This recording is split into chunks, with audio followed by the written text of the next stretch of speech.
Bilang pagtatapos sa ating special report sa linggong ito, patuloy ang pagtitiyak ng pamahalaan sa pangangalaga ng kapakanan ng mga mamamayan.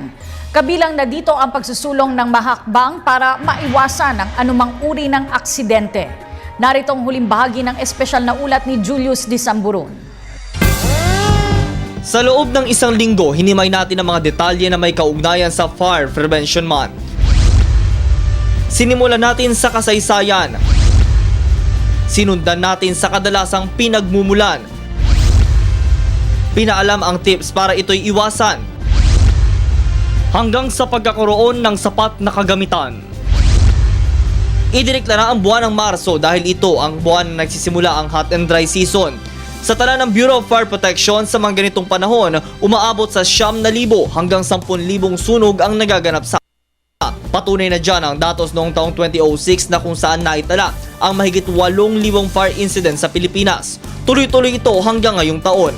Ito ang nagdulot ng pagkasawi ng iilan natin mga kababayan, pagkasugat din ng iilan at malaking sira sa mga ari-arian. Kapag ganitong panahon na tag-init, mataas ang insidente ng sunog sa ating bansa na kadalasang nagmumula sa mga kabahayan lalo't yung mga dikit-dikit ang tahanan. Ilan sa mga ito ay nagaganap tuwing 10 oras ng gabi kung saan mahimbing ang kanilang pagkakatulog. Isang dahilan na dito ang kababayaan ng iilan sa atin. Nalaman din natin na patuloy ang programang ginagawa ng BFP tungkol dito.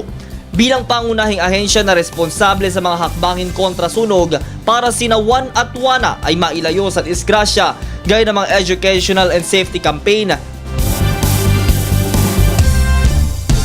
fire drills, information dissemination at fun run na sumisentro sa pakikiisa, pakikialam at pakikipagtulungan upang sunog ay maiwasan.